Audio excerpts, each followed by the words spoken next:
Hello, welcome to Recipes with Ray. Today we're going to be going through my 2023 Christmas kitchen gift guide. Today's gift guide is going to include gifts of all price ranges, and I'm going to keep it pretty succinct because I could go on and cover basically anything I have in my kitchen. But let's be honest, most people who have a kitchen already have most of the things they need. So maybe this gift guide will be a little more helpful for those who are giving gifts to someone who is moving out for the first time. Getting right into it, one of the big things about having a kitchen is cleaning it. And cleaning, some people love cleaning, some people don't love cleaning, but the things that I find quite helpful are finding a good dishcloth that you like. My favorite dishcloth is the Swedish dishcloth. So it looks like a hard piece of paper towel, but when you get it wet, it gets nice and soft and you can wring it out just like a dishcloth. They are dishwasher safe, machine washable. I like them a lot better than a normal dishcloth because it's more the size of my hand, so I feel like it's more manageable. Second is a cute dish towel. I find it fun to have a cute little Halloween or Christmas dish towel. Would recommend a 100% cotton. Polyester is a no-go. The last cleaning thing is it bamboo? This one is bamboo, but a wooden scraper. It's great for non-stick pans, or I use it on my cast iron to get that really stuck on food off, and it is a game changer. Moving on to some cooking things, where are my garlic people out there? I have a couple tools. This garlic slicer, it's from Pampered Chef. You take the top off and you put the garlic inside the compartment, and then you put the bottom on. You're gonna push down on the bottom and twist it to slice your garlic cloves. And then this other one is not a necessity. Like, you can use the side of your knife, but it's this little like silicone tube, and you put your garlic cloves in there with their skin still on. You push it down on your counter and you roll it. It cracks the skin and it gets the skin to come off of your garlic. It might be nicer, especially if you don't like getting that garlic smell on your hands. If you're gonna use this little tube, all the skin should basically come off from rolling it, saving your fingers from the garlic smell. Another tool that I didn't realize I was going to use so much, my immersion blender. So this is not a very top dollar tool. If I knew how much I was going to end up using my immersion blender, I would have, this was a white elephant gift.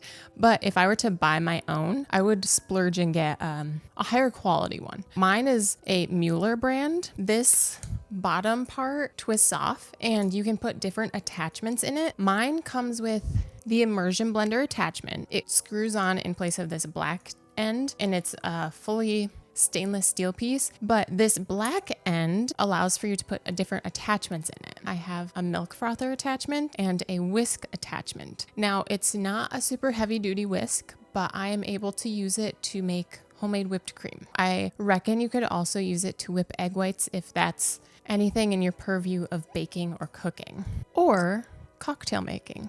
On the topic of drinks, if your gift recipient is a tea drinker, you could get them different varieties of loose leaf teas.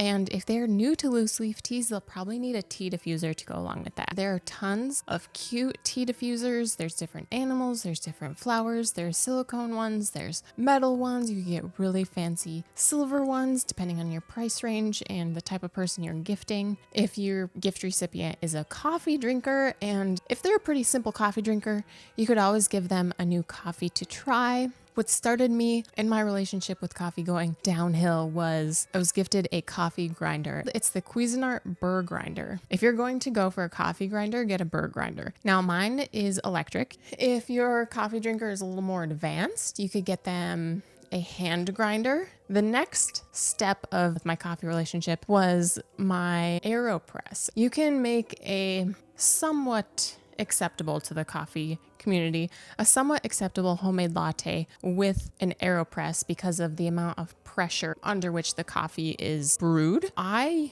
use this every day. This is my coffee maker. For someone who doesn't care and they just want their coffee quick, they probably won't want this. But if that's a little too much for your gift recipient and they want to take the next step after a drip coffee maker, you could gift them a French press. I would recommend getting an insulated one. And then if you want to go a little more European, Italian, get a little more old school espresso, old school coffee, you can go for a mocha pot. This is Bialetti. It's a pretty classic mocha pot brand. It's kind of a fun coffee pot for someone who is expanding their coffee experience. And then what to drink your coffee out of. Of course, you need a nice coffee mug. Everyone has coffee mugs. They already have them. So if you're gonna pick a coffee mug, you gotta know your person real well.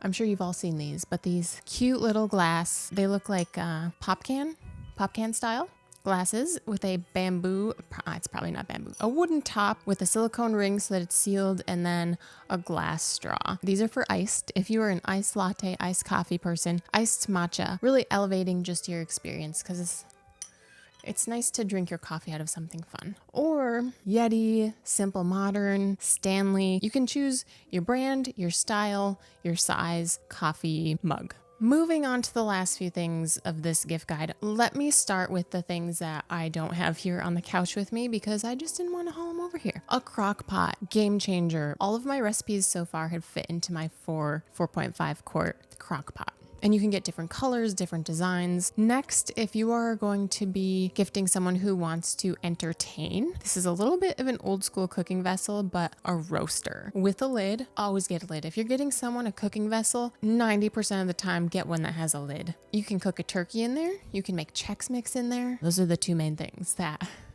a roaster has been used for in my lifetime. You could easily do a ham hock in there. And it has just the high side so that moisture isn't going to drip over the edge and make a mess in their oven. The last thing that I don't have with me that is a great gift idea that you can use for so many things is a Dutch oven. Now mine it's like a medium size. Is it maybe a 4 quart, 3 quart, 4 quart? I don't know. Right now it is simmering some lemon slices and an orange peel. So you can use it for a simmer pot. You can use it to make bread. You can use it to make soup, stews, whatever. I've made casseroles in it that I would normally make in a 9x13. You could make fruit cobblers in there. So versatile.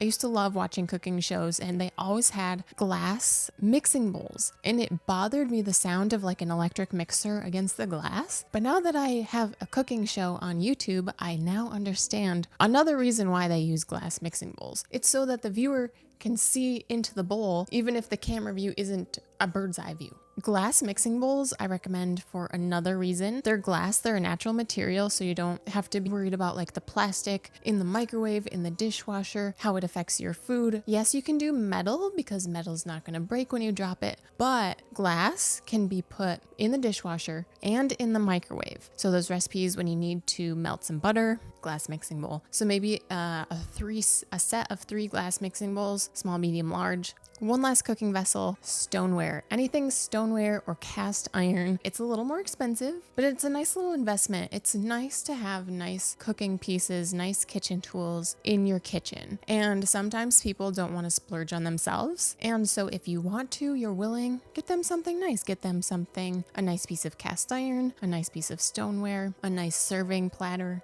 One more utensil suggestion is a set of wooden spoons. And of course, I still use silicone spatulas all in one piece. I don't like the ones where the heads come off from the handle. I just find it a pain to clean, especially the wooden handle with the silicone top. And lastly, a couple things that are edible are local food items. Some local honey, support a local small business, support a local entrepreneur, or some local eggs. And there's a bunch of other local stuff. Go to your local market, go to your local farm store, look up, do you have a local dairy store? Something where you can support your community, and it's something that your gift recipient will use up. If they don't need any more stuff, but they like to cook, maybe some olive oil, an infused vinegar. Maybe that's something you get them a little sampler pack of the oil or the vinegar, or just some eggs or some honey, some maple syrup, something edible. I feel like I went through a lot of stuff while at the same time, I didn't go through a lot of stuff. Like I said, most people who have a kitchen already have a lot of things. If you guys have any other kitchen suggestions for gift giving, drop them below in the comments. Until next time.